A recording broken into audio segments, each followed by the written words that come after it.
Good morning, Ohio. It's James Ernest of the Grueling Truth Radio Network here with John U. Bacon of the new book, Overtime. John, thank you for joining us today. Thank you. So why Michigan?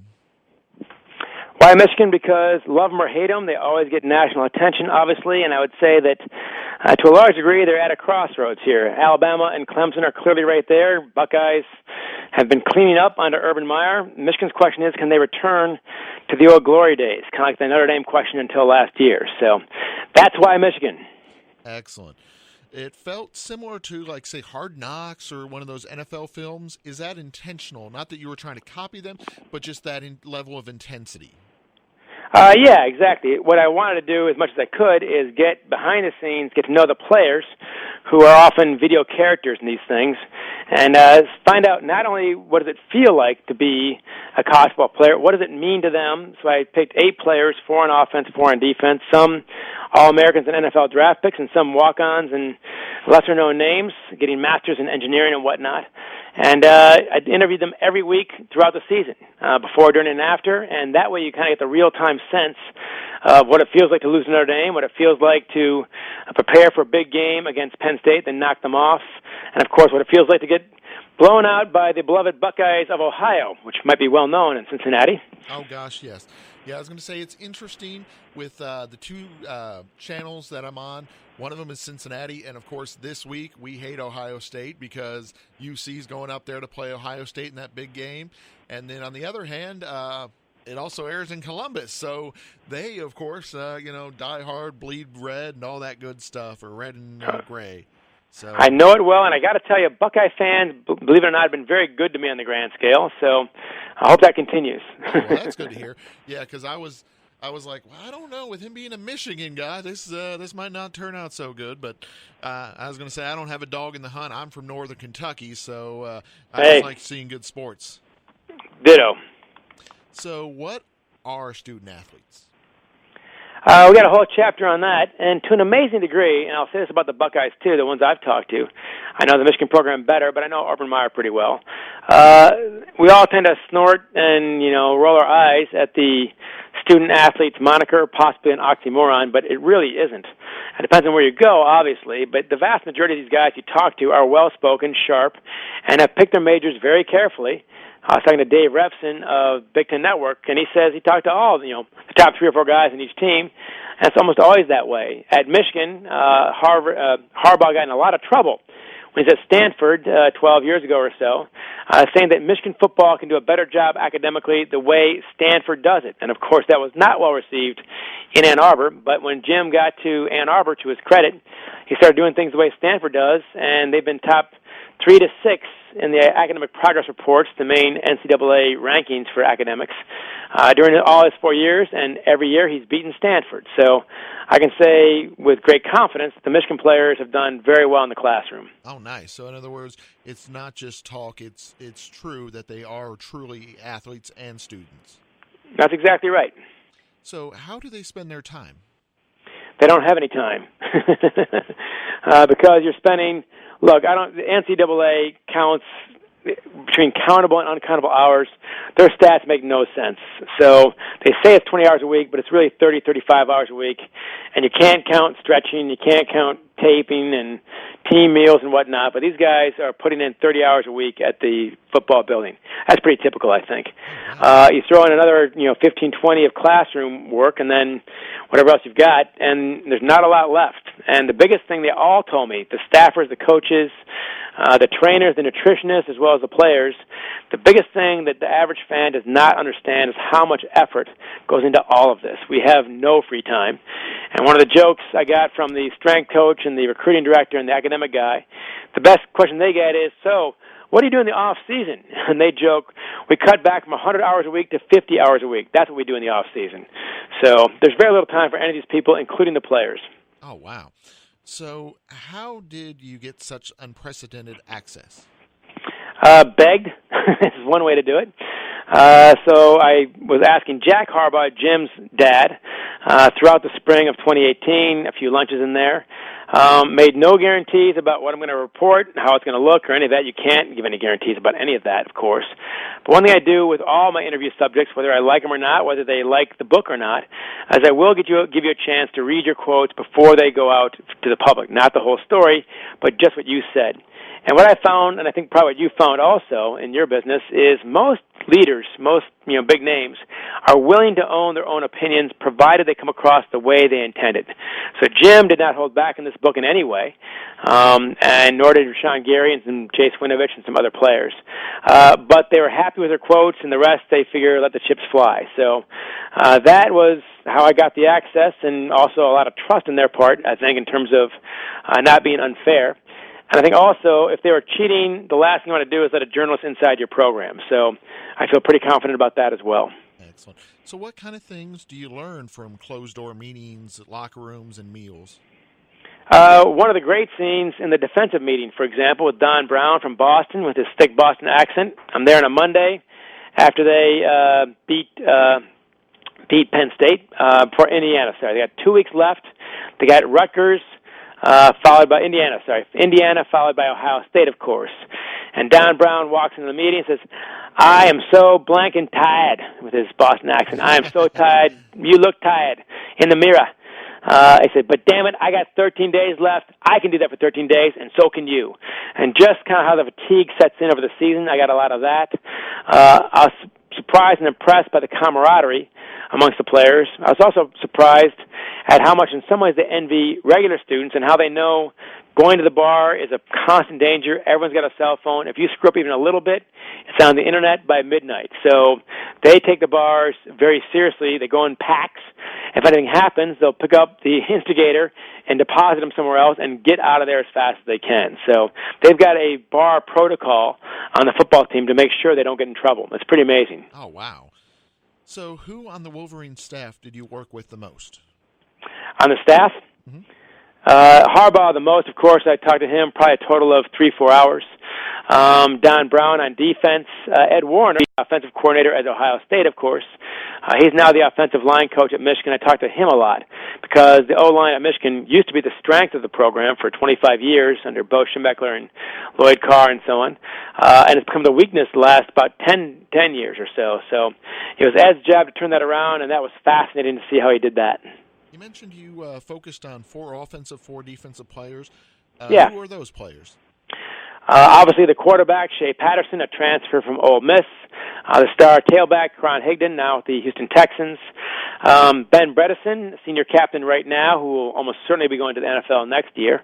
And a guy you probably have not heard of, Jared Wangler, the fullback, the son of the great John Wangler, Michigan's quarterback from 79 and 80. Talked to him a lot. He had to pay his own way his 5th year because he lost his scholarship due to numbers. Turned down a full ride at Indiana to come back and pay $15,000 for his semester to earn his BBA degree. And he was fascinating. So those 4 on offense. On defense, Chase Winovich, now with the Patriots, Devin Bush Jr., number 10 pick overall for the Steelers, Rashan Gary, number 12 pick overall for the Green Bay Packers, and Noah Furbush out of Columbus, Ohio, a 5th-year senior studying aerospace engineer who starts at outside linebacker, who knows, like Wangler, the day the bowl game's over, his football career is over. So different perspectives, and talk to their parents also, which is fascinating. Oh, nice. Yeah, exactly. And, I mean, what's it like being a parent when you see your kid ripped on Twitter? That gets old. What's it like when you see your kid get injured? And that's obviously harrowing, but also what it's like to see your 5th-year senior finally get into a game, and he runs back to the sidelines, and you're crying and he's crying. So we get a lot of those scenes as well. Oh, nice.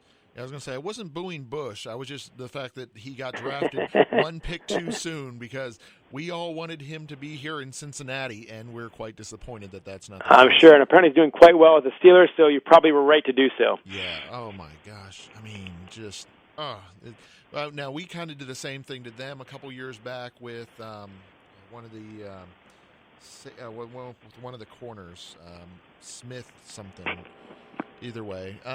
Why was last season a crossroads for Michigan football? Oh, for a lot of reasons. You go 8-5 in Ann Arbor, and nobody's happy. And the hot seat for Jim got hotter, of course. Jim Harbaugh, not with the athletic director. The vote there is 1-0, and he's got it. But the public, of course, the national media, some of the fans, nobody was happy. And Harbaugh knew it. He said, we can't keep going this direction. Something is wrong. What is it? So, to my surprise, he sat down with Karan Higdon at one point and Chase Winovich at one point, both would-be seniors who were thinking about jumping to the NFL and had a chance to do so, and say, what's wrong? And they said, we don't like the food, we don't like the strength coach situation. And Jim said, you're right. And he fixed them both and hired new people and turned that around. He changed the way he voted for captains. Now it's 2 seniors and 2 juniors. Changed the way they handled bye weeks. And, of course, this year he did more of that by giving over the offense to Josh Gaddis, the former coach out of Alabama. So they knew that it was going to get better or get worse that year, and if it gets worse, things get ugly fast. So that was the crossroads for Jim, and last year was obviously a much better season, but you get blown out by the Buckeyes, and you got to start over. So what do they need to do to get back to their former glory? I think they've just about got it.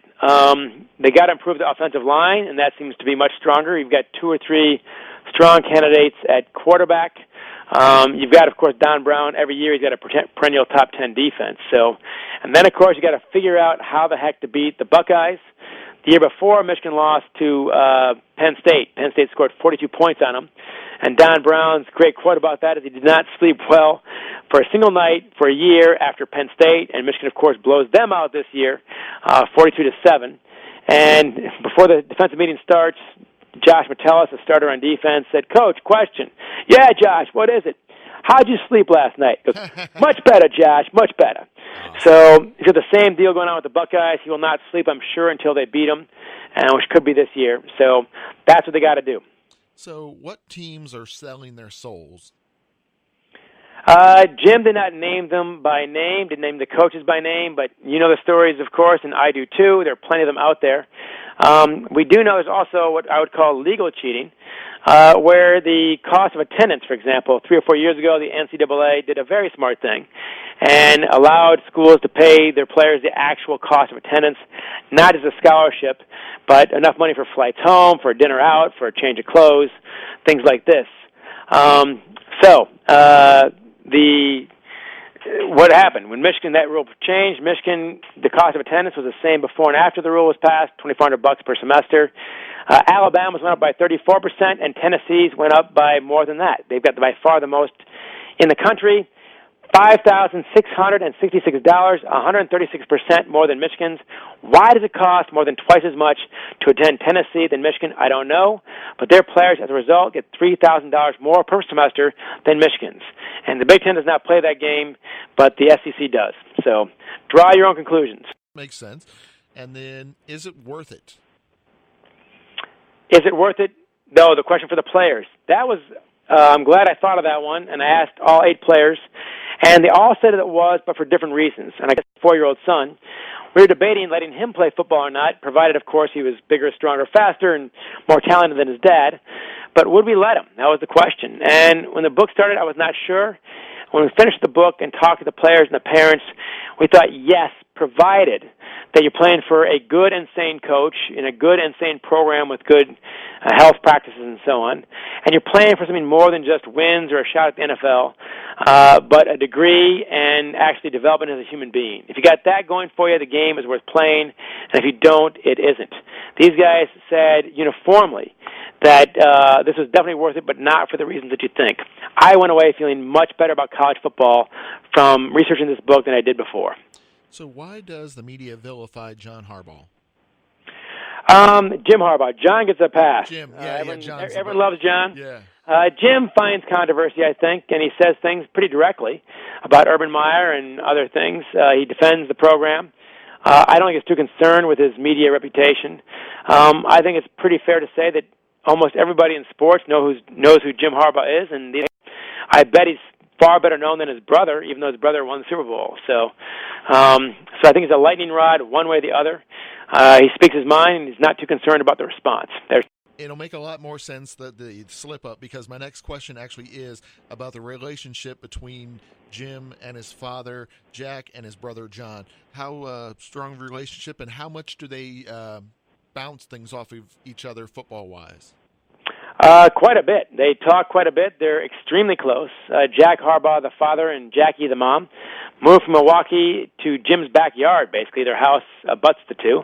Their yards do. So they're very close. John and Jim are very close. But it must be said that after the Super Bowl, Jim refused to hug John because he was so ticked off about losing on the last play of the game.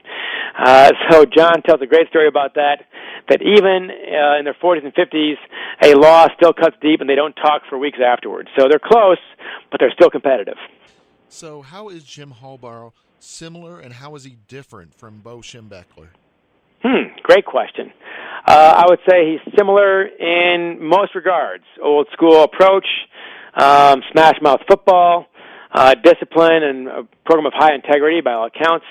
The big difference is Bo was an average college lineman for Miami of Ohio, and Jim, of course, was the Big Ten MVP and a 14-year NFL veteran. I once asked Bo, why is Miami of Ohio in your backyard? Why is that the cradle of coaches? And you know the long list, of course, the 11, 12 Hall of Famers from that program alone.